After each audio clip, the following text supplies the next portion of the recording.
Jumpa lagi dengan saya. Pada kesempatan kali ini kita akan membahas tentang berbagai macam reaksi biokimia yang terjadi pada asam nukleat, baik pada RNA maupun DNA. Nah, apa saja reaksi itu? Mari kita simak lebih lanjut. Basa nitrogen penyusun suatu nukleotida dapat mengalami reaksi deaminasi. Reaksi deaminasi adalah hilangnya gugus amin pada molekul basa nitrogen. Seperti kita lihat pada gambar ini, sitosin ketika kehilangan gugus amin, dia menjadi urasil. Demikian pula 5-metilsitosin menjadi timin. Sedangkan adenin menjadi hiposantin dan guanin menjadi santin.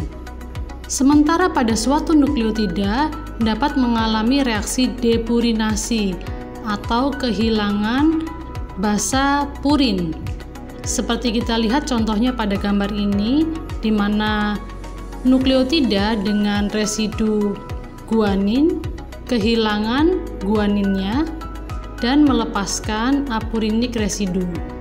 Terdapat berbagai macam enzim yang terlibat dalam reaksi biokimia pada asam nukleat, mulai enzim yang terlibat dalam sintesis DNA maupun RNA, enzim yang terlibat dalam pemutusan maupun penyambungan kembali backbone dari DNA maupun RNA, enzim yang menambahkan dan menghilangkan gugus fosfat, serta enzim yang terlibat dalam proses modifikasi DNA mulai dari perlindungan, twist dan untwist, dan sebagainya.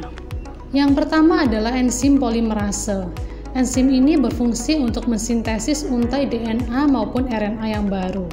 Dengan menggunakan enzim polimerase, kita dapat menambahkan nukleotida baru pada DNA atau RNA yang sudah ada. Seperti kita lihat pada gambar berikut. Ini adalah gambar reaksi polimerisasi dari untai DNA. Ketika memulai sintesis untai DNA yang baru, DNA polimerase memerlukan adanya nukleotida pendek untuk proses inisiasinya. Oligonukleotida pendek ini kita sebut sebagai primer. DNA polimerase hanya bisa menambahkan nukleotida baru pada ujung 3 OH bebas, seperti ditunjukkan pada gambar ini.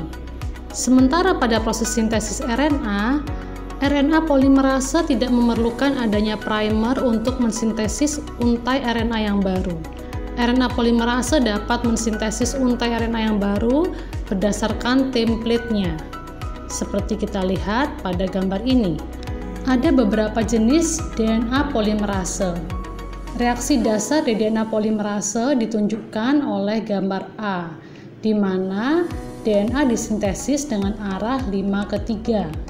Sementara pada gambar B adalah aktivitas dari DNA polimerase 1.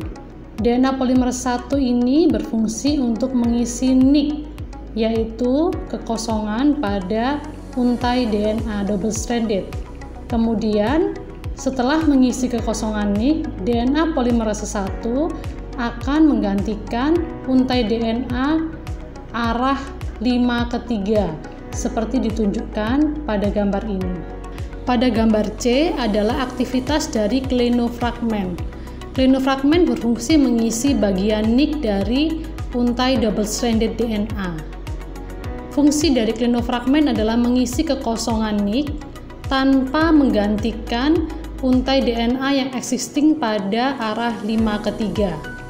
Sebenarnya, klenofragmen merupakan bagian dari enzim polimerase 1.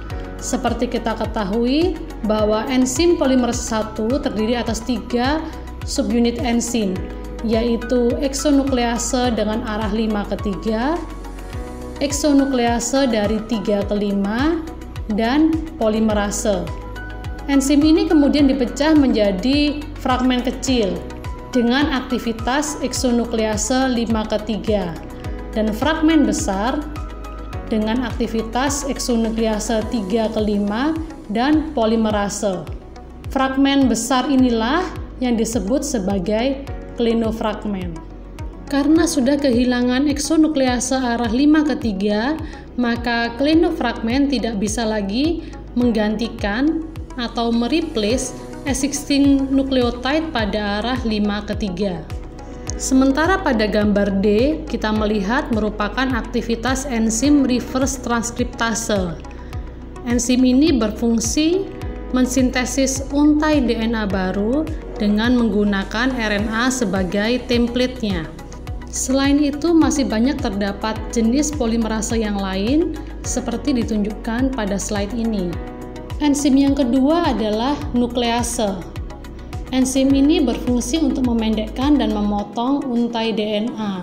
Ada dua jenis enzim nuklease, yaitu eksonuklease dan endonuklease. Enzim eksonuklease akan menghilangkan nukleotida dari ujung molekul DNA. Sementara endonuklease berfungsi untuk memotong internal ikatan fosfodiester pada suatu molekul DNA.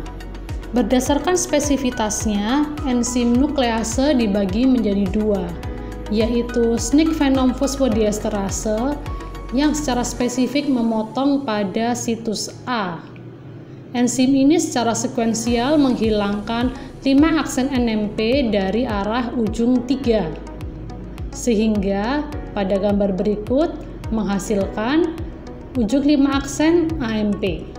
Sementara yang kedua, spleen fosfodiesterase secara spesifik memotong pada situs B.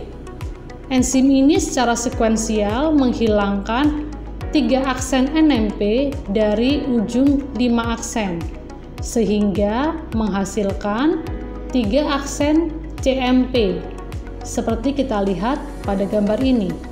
Berikut adalah beberapa contoh eksonuklease.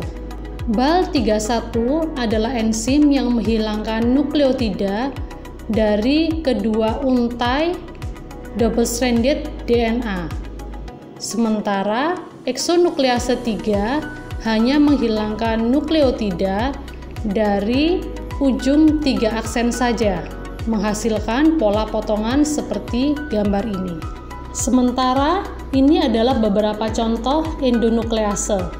S1 nuklease hanya memotong pada single-stranded DNA, termasuk single-stranded nick pada double-stranded molekul DNA. Sementara DNase 1 dapat memotong baik single-stranded maupun double-stranded DNA.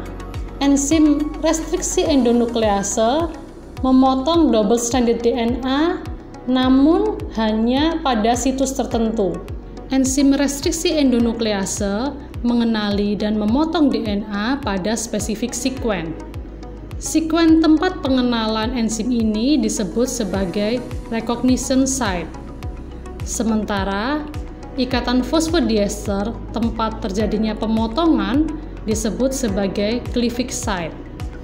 Berdasarkan hasil potongannya, enzim restriksi endonuklease dibagi menjadi dua, yaitu enzim restriksi endonuklease yang menghasilkan blunt end product dan sticky end product. Selain itu juga dimungkinkan beberapa enzim restriksi endonuklease menghasilkan sticky end product yang sama, seperti ditunjukkan oleh BAMH1, BGL2, dan SAU3A.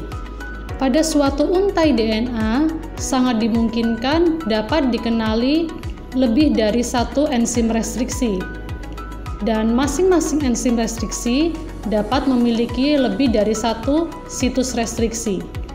Seperti kita lihat pada gambar ini, BGL2 memiliki 6 situs restriksi, menghasilkan pola potongan seperti gambar ini.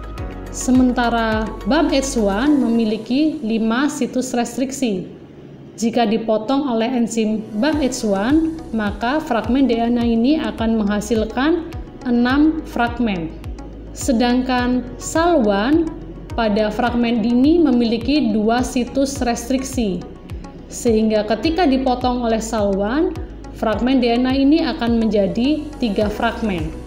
Dengan mengetahui hasil pemotongan dan kombinasi enzim yang digunakan, maka kita bisa membuat suatu peta pola pemotongan atau dikenal sebagai restriction mapping.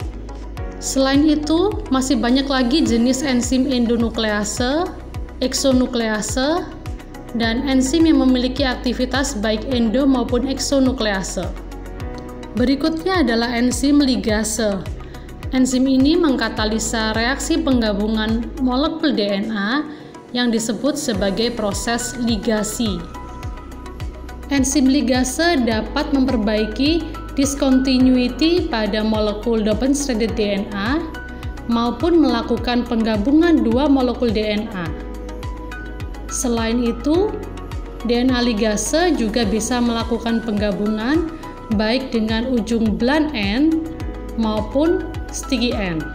Proses ligasi pada ujung sticky end dimulai dari adanya hydrogen bonding antara untai DNA yang single-stranded.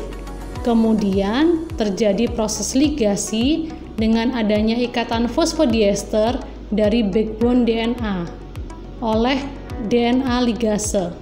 Sementara pada ujung blunt end, reaksi ligasi dilakukan hanya dengan pembentukan ikatan fosfodiester pada backbone DNA, sehingga hasil penggabungan ligasi dari ujung blunt end jika dibandingkan sticky end akan lebih kuat. Berikutnya adalah modifying enzyme yang berfungsi untuk memodifikasi molekul DNA, misalnya dengan menambahkan atau menghilangkan beberapa komponen kimia tertentu pada molekul DNA. Contohnya adalah alkalin fosfatase, yaitu enzim yang berfungsi menghilangkan gugus fosfat pada ujung 5 aksen molekul DNA. Sementara enzim polinukleotide kinase berfungsi untuk menambahkan gugus fosfat pada ujung 5 aksen DNA. Selain itu juga terdapat DNA metilase yang berfungsi untuk melakukan metilasi pada molekul DNA. Reaksi metilasi ini tidak terjadi pada semua basa nitrogen, namun hanya pada basa sitosin dan adenin. Ini adalah normal sitosin, ini 5-metil sitosin. Sementara ini adalah normal adenin, dan ini adalah N6-metil adenin. Proses metilasi ini berfungsi untuk melindungi molekul DNA dari degradasi nuklease setelah proses replikasi terjadi. Ini umumnya dijumpai pada organisme prokariotik. Ketika DNA mengalami metilasi, maka DNA tersebut dapat terlindungi dari degradasi oleh adanya enzim restriksi endonuklease. Tidak semua enzim restriksi endonuklease sensitif terhadap proses metilasi. Pada enzim restriksi yang sensitif terhadap metilasi, ketika DNA mengalami metilasi, maka enzim tersebut tidak lagi dapat memotong. Misalnya terjadi pada HPA2. Sementara jenis enzim restriksi yang tidak sensitif terhadap metilasi tetap dapat memotong molekul DNA walaupun sudah mengalami metilasi. Contohnya adalah MSP1. Molekul yang lain adalah single-stranded binding protein yang berfungsi untuk meluruskan untai DNA. Biasanya dijumpai pada saat proses replikasi DNA, mencegah DNA membentuk struktur sekunder sehingga DNA polimerase dapat melakukan proses replikasi. Selain itu juga terdapat enzim topoisomerase yang berfungsi mengubah konformasi molekul DNA. Pada gambar ini kita melihat topoisomerase dapat mengubah DNA yang awalnya konformasi supercoil menjadi relax sirkular. Selain itu juga terdapat intercalating agent atau agen interkalasi, yaitu molekul yang dapat menyisip di antara molekul DNA, tepatnya menyisip di antara pasangan basa. Contohnya adalah ethidium bromide, acridine orange, dan actomycin D. Ethidium bromide adalah senyawa yang dapat berfluoresensi pada panjang gelombang tertentu, sehingga seringkali diaplikasikan untuk proses visualisasi DNA pada proses elektroforesis. Kita sudah membahas berbagai macam reaksi biokimia pada asam nukleat. Semoga kuliah hari ini bermanfaat. Sampai jumpa.